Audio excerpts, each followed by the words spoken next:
नमस्कार दर्शक बंधु आपण समस्त को मो चैनल को पुणी थे स्वागत करुच्ची। आज हेउची 3 अक्टोबर गुरुवार नवरात्रि प्रथम दिन एवं एही नवरात्रि प्रथम दिन रे माँ शैलपुत्री पूजा अर्चना करा जाए। माँ शैलपुत्री पूजा अर्चना करने द्वारा मनीष को सबु प्रकार सौभाग्य सुख शांति माँ दया प्राप्त होता है। माँ शैलपुत्री आशीर्वाद से ही मनीष को अखंड सौभाग्य प्राप्त होता है।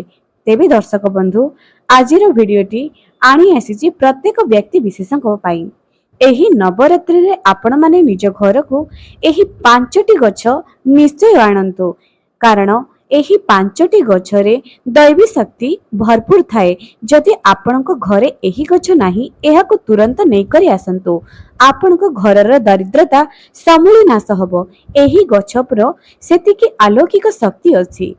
एही गछ जेतेबेले स्वर्गरु एही धरापृष्ठ को शुक्राचार्य आनिथिले एवं किछि गछ एपरि अछि महादेवଙ୍କ आशीर्वाद रे एही धरापृष्ठ को आसी अछि, जेउ गछ की माँ दुर्गांकर अत्यंत प्रिय अटे, देवदेव महादेवंकर अत्यंत प्रिय अटे एवं भगवान विष्णु माँ लक्ष्मींकर मध्य प्रिय अटे। जेउ घरे एही गछ थाए सेही घर को अलक्ष्मी केबे भी प्रवेश करि पारंती नाही एवं एही नवरात्रिर शुभ दिन आउ केउटा भी होई पारे।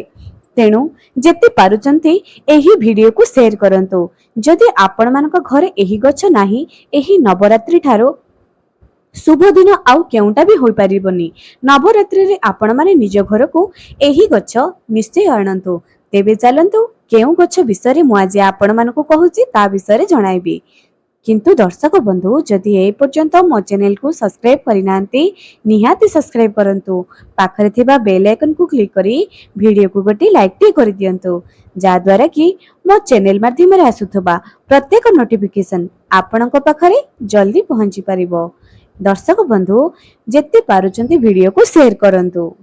जदि आपण माने मध्य आपणक घर दरिद्रता नाश करबा पई चाहउचंती थरुटी परीक्षा करंतु। एही नवरात्रि रे गछ सब निज घरे निश्चय लगांतु एवं एहार चमत्कारी फायदा कमेंट सेक्शन रे निजर अनुभूति को लेखिबा पई जमा भी भूलिबे नाही। चलंतु प्रथम रे केउ गछ कथा आज आपण मानको कहूची। प्रथम रे आपण मानको कहिबी कि आपण माने निज घर को एही पवित्र गछ आनिबा आगरु सठिक दिगर मध्य चयन करिवे। सठिक दिगरे जदि आपण माने एही गछ सब को रखिबे यार चमत्कारी फायदा आपण माने पाई परिबे। तेनु प्रथमे आपण माने निज घरे सठिक दिगर चयन करंतु। जदि आपण माने सठिक दिगरे ही गछ रखिबे एहार चमत्कारी फायदा पाई परिबे। तो प्रथम रे आसुची बेल वृक्ष। आपण मानक घरे बेल गछ अछि कि नाही, जेतेबेले आमे गोटे भलो जिंस करिबा पई भाबी थाओ बारंबार अन्य मानक पचारि थाउ जे बेल वृक्ष आम घरे रखिबार शुभ ना अशुभ, कारण बेल वृक्ष रे कंटा थाए, एमिति रे कंटा जातीय वृक्ष घरे रखिबा अशुभ मन करा जाए। किंतु बेल वृक्ष जहा मूल रे कि 33 कोटी देवी देवतांकर वास थाए। बेल वृक्ष देवदेव महादेवंकर अत्यंत प्रिय। बेल वृक्ष रे महालक्ष्मी कर प्रतीक बोली मन करा जाए। बेल वृक्ष मूल रे संध्या समय रे माँ महालक्ष्मी बसी करी ओम नमो नारायणाय नमः मंत्र को जप करिथांती। एही बेल वृक्ष मूल को जदि सोमवार को सोमवार संध्या समय रे दीप प्रज्वलन करा जाए तेबे सेही घरु दारिद्रता समय नाश होए, जहा कि मु निजर अनुभूति रो आपण मानकु शेयर करूची। आपण मानक घरे जदि सुख समृद्धि अछि तथापि भी बेल वृक्ष लगांतु एवं नित्य पूजा करंतु। जेपरि तुलसी गछर पूजा करूचंती नित्य बेल वृक्षर पूजा करंतु। एही नवरात्रि ठारु शुभ दिन आउ केउटा भी होई न थाए। तेणु आ यथा शीघ्र संभव आपण निज घर को बेल वृक्ष आणंतु। निज घरर उत्तर पश्चिम दिग को चयन करंतु। जदि घरे टंकार अभाव लागि रहितिबो तेबे आपण माने सेही घरे लगाई पारंती, किंतु बेल वृक्ष को आपण घरर पछपटे जदि लगाइबे एहा अत्यंत शुभ प्रदान करे। किंतु मने रखंतु बाथरूम किंबा कोनोसी नाला नर्दमा स्थान रे रखिबे नाही। एहा एक पवित्र वृक्ष, एहा को सफा सुतरा एवं परिष्कार जगह रे रखिबे, तेबे एहार चमत्कारी फायदा आपण माने पाई परिबे। एही बेल वृक्षर पूजा अर्चना करी एहार जत्न नेबा द्वारा आपण माने बहुत पुण्यर अधिकारी हेबे। तेणु निश्चय निज घरे बेल वृक्ष को रखंतु। द्वितीय रे आसुची अँला वृक्ष। दर्शक बंधु ଏହା ଉପରେ ଆଗରୁ ଭିଡିଓ କରିଥିଲି, କିନ୍ତୁ ନବରାତ୍ରି ଠାରୁ ଭଲ ଦିନ ଆଉ କେଉଁଟା ବି ହୋଇନଥିବ। ନବରାତ୍ରିରେ ଘରକୁ ଏହି ଗଛ ଆଣିବା ଦ୍ୱାରା ବହୁତ ଶୁଭ ହୋଇଥାଏ। ତେଣୁ ଏହି ଅଁଳା ବୃକ୍ଷକୁ ନିଜ ଘରକୁ ନେଇକରି ଆସନ୍ତୁ। ଅଁଳା ବୃକ୍ଷକୁ ଘରକୁ ଆଣିବା ଦ୍ୱାରା ଅଲକ୍ଷ୍ମୀ ରହିବେ ନାହିଁ। କୁହାଯାଏ ଯେଉଁ ଘରେ ଅଁଳା ବୃକ୍ଷ ଥାଏ ସେହି ଘରେ ଅଲକ୍ଷ୍ମୀ ପାଦ ବି ରଖିପାରିବ ନାହିଁ। ନିଜ ଘରକୁ ଅଁଳା ବୃକ୍ଷ ଏହି ନବରାତ୍ରିରେ ନିଶ୍ଚୟ ଆଣନ୍ତୁ। ଗୁରୁବାରକୁ ଗୁରୁବାର କିଛି ଅକ୍ଷତ, ଧଳା ଫୁଲ, ଦୀପ ଦେଇ ପୂଜା କରନ୍ତୁ। ସନ୍ଧ୍ୟା ସମୟରେ ମଧ୍ୟ ଏହାର ପୂଜା କରନ୍ତୁ। ଦେଖିବେ ଆପଣଙ୍କ ଘରେ ଯାହା ବି ଟଙ୍କାର ଅଭାବ ଲାଗି ରହୁଥିଲା, ଦାରିଦ୍ରତା ଥିଲା, କଳି ଝଗଡ଼ା ଥିଲା, ଆପଣଙ୍କୁ ଲାଗୁଥିଲା ଯେ ଘରେ କୌଣସି ମଧ୍ୟ କାମ ହେଉନାହିଁ, ଏହା ଦୟାରେ ଏହାକୁ ରଖିବା ଦ୍ୱାରା ଆପଣଙ୍କ ଘରୁ ସବୁ ଅସମ୍ଭବ ସମ୍ଭବ ନିଶ୍ଚୟ ହେବ। ସ୍ୱାମୀଙ୍କର ଉନ୍ନତି ପାଇଁ ସବୁଠାରୁ ଭଲ ଗଛ ହେଉଛି କଦଳୀ ବୃକ୍ଷ। ଏହି କଦଳୀ ବୃକ୍ଷରେ ଲକ୍ଷ୍ମୀ ନାରାୟଣଙ୍କର ବାସ ଅଛି ବୋଲି ମାନ୍ୟତା ଅଛି।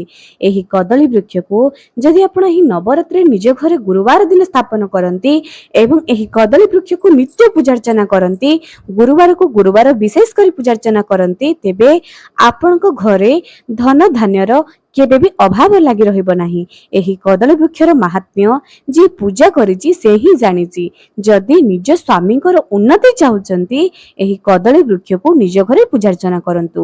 ଏବେ କୁହାଯାଉଛି ଯେ କଦଳୀ ବୃକ୍ଷ ଘର ପାଖରେ ରଖିବାର ନାହିଁ, ଠିକ ଅଛି, କିନ୍ତୁ ଯଦି ଆପଣ ତାର ଦେଖାଶୁଣା କରିବେ, ତାଙ୍କର ପୂଜା ହିସାବରେ ରଖିବେ, ଆପଣ ପୂଜା ହିସାବରେ ସ୍ଥାପନା କରୁଛନ୍ତି, ଏହାର ଅର୍ଥ ଆପଣ ଛୋଟିଆ ଗମଲାରେ ହିଁ ଲଗାଇବେ, ଯାହାର କି କଦଳୀ ଖାନ୍ଦି କିମ୍ବା ଫୁଲ ହେବ ନାହିଁ।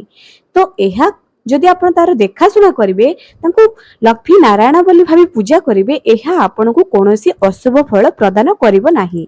ତେଣୁ ଆପଣମାନେ ଗୁରୁବାର ଦିନ, ନବରାତ୍ରିରେ ବିଶେଷ କରି ନବରାତ୍ରିର ଗୁରୁବାର ଦିନ ଆପଣମାନେ ଏହି କଦଳୀ ବୃକ୍ଷକୁ ନିଜ ଘରେ ନିଶ୍ଚୟ ଲଗାନ୍ତୁ। ମୁଁ ତ ଏହି ପବିତ୍ର ବୃକ୍ଷକୁ ନିଜ ଘରେ ନିଶ୍ଚୟ ଲଗାଇବି। ଆପଣମାନେ ଲଗାଇବେ କି ନାହିଁ କମେଣ୍ଟ ସେକ୍ସନରେ ନିହାତି ଜଣାନ୍ତୁ।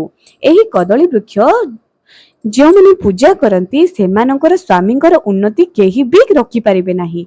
ବିଶେଷ କରି ବିବାହିତା ମହିଳାମାନେ କଦଳୀ ବୃକ୍ଷର ପୂଜାର୍ଚ୍ଚନା ଯଦି ରେଗୁଲାର କରିବେ, ତେବେ ମାଙ୍କ ଦୟାରେ, ମା ମହାଲକ୍ଷ୍ମୀଙ୍କ ଦୟାରେ, ଭଗବାନ ନାରାୟଣଙ୍କ ଦୟାରେ ଆପଣଙ୍କ ସ୍ୱାମୀଙ୍କର ଉନ୍ନତି ନିଶ୍ଚୟ ହେବ।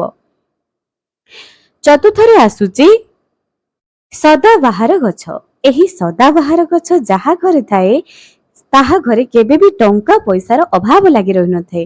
ଯଦି ଆପଣ କେଉଁଠାରୁ ବି ଗଛ ଦେଖୁଛନ୍ତି, ଚୁପଚାପ କାହାକୁ ନ କହି ଏହି ଗଛକୁ ଏହି ନବରାତ୍ରିରେ ଉଠାଇ କରି ନେଇ ଆସନ୍ତୁ। ଆପଣଙ୍କ ଘରର ଟଙ୍କା ପଇସା ଆସିବାକୁ ସେହି ସ୍ରୋତକୁ କେହି ବି ରୋକିପାରିବ ନାହିଁ। ତେଣୁ ଯେତେ ଶୀଘ୍ର ସମ୍ଭବ ଆପଣମାନେ ଏହି ଗଛକୁ ନିଜ ଘରେ ନିଶ୍ଚୟ ଲଗାନ୍ତୁ। ଏହି ଗଛ ଆପଣଙ୍କ ଜୀବନର ସୁଖ ସମୃଦ୍ଧିକୁ ଆହୁରି ଆଗକୁ ବଢାଇବ। ଏହି ଗଛ ଆପଣଙ୍କ ଜୀବନର ଉନ୍ନତିକୁ ଆହୁରି ଉନ୍ନତି ପଥରେ ଆହୁରି ଅଗ୍ରସର କରାଇବ। ତେଣୁ ଏହି ସଦାବାହାର ଗଛକୁ ଆପଣମାନେ ନିଜ ଘରକୁ ନବରାତ୍ରି ସମୟରେ ନିଶ୍ଚୟ ନେଇକରି ଆସନ୍ତୁ। ପଞ୍ଚମରେ ଆସୁଛି ଯାହାକୁ ଆମେମାନେ କହୁଛେ ଗଙ୍ଗଶିଉଳି ଗଛ। ଆଜ୍ଞା ହଁ, ଏହି ଗଙ୍ଗଶିଉଳି ଗଛ ଘରେ ରଖିବା ବହୁତ ଶୁଭ ଅଟେ। ଏହାକୁ ସ୍ୱର୍ଗର ପାରିଜାତ ଗଛ ବୋଲି କୁହାଯାଏ। ଏହି ଗଛ ଘରେ ରହିବା ଦ୍ୱାରା ଘରର ଉନ୍ନତି ବହୁତ ଆଗକୁ ଚାଲି ଯାଇଥାଏ। କିନ୍ତୁ ମନେ ରଖନ୍ତୁ, ଘରର ମେନ୍ ଡୋର ସାମ୍ନାରେ ଏହି ଗଛକୁ ରଖିବେ ନାହିଁ, ସାଇଡ କରି ରଖିବେ, କିମ୍ବା ବାଲକୋନିରେ ରଖିବେ, ଛାତ ଉପରେ ରଖନ୍ତୁ କିମ୍ବା ଘରର ପଛପଟେ। ଏଇ ଯେଉଁ ଗଛ ସବୁ ଆପଣମାନଙ୍କୁ କହିଲି, ନିଜ ଘରର ପୁରା ମୁଖ୍ୟ ଘରରେ ରଖନ୍ତୁ ନାହିଁ, ସାଇଡ କରି ରଖନ୍ତୁ। ନିଜ ଘରର ଡାହାଣ ପଟେ ସାଇଡ କରି ରଖନ୍ତୁ। ମୁଖ୍ୟ ଦ୍ୱାର ସାମ୍ନାରେ କିଛି ବି ଜିନିଷ ରଖିବେ ନାହିଁ। ମୁଖ୍ୟ ଦ୍ୱାର ସାମ୍ନାରେ ନା ଚପଲ ରଖିବେ, ନା କୌଣସି ପ୍ରକାର ଗଛ ରଖିବେ, ସାଇଡ କରି ରଖନ୍ତୁ। ଡାହାଣ ପଟେ ସାଇଡ କରି ହିଁ ରଖିବେ। ତ ଏହା ଆପଣଙ୍କୁ ଶୁଭ ଫଳ ପ୍ରଦାନ କରିବ।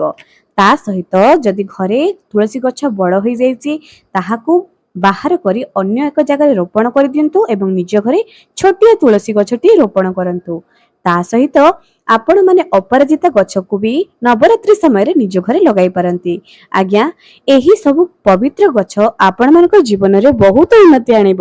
ଥରୁଟିଏ ପରୀକ୍ଷା କରିକି ଦେଖନ୍ତୁ, ଦେଖିବେ ଆପଣଙ୍କ ଘରର ସୁଖ ସମୃଦ୍ଧିକୁ କେହି ବି ରୋକିପାରିବେ ନାହିଁ। ଯଦି ଆପଣମାନଙ୍କ ଘରେ ଏହି ଗଛ ଅଲରେଡି ଅଛି, ତେବେ ଏହାର ଯତ୍ନ ନିଅନ୍ତୁ ଏବଂ ପୂଜା କରନ୍ତୁ। ବିଶେଷ କରି ଏହି ନବରାତ୍ରି ସମୟରେ ପୂଜା କରନ୍ତୁ। ଏହାର ଶୁଭ ଶୁଭ ଫଳ ଆପଣମାନେ ନିଶ୍ଚୟ ପାଇବେ।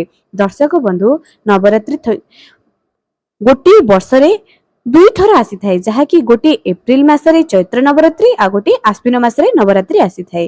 तेणु एही नवरात्रि को जमा भी हाथ छड़ा करंतु नाही। आशा करूची मो दर्शक बंधु निश्चय एही गछ को नवरात्रि समय निज घरे निश्चय लगेबे। मु तो निश्चय लगाइबी मां को कृपा पाइबा पे मु निश्चय लगाइबी।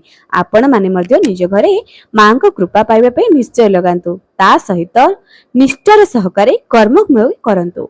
आज पाई रहिली पुणी देखा हेबो आगामी एक सुंदर वीडियो रे।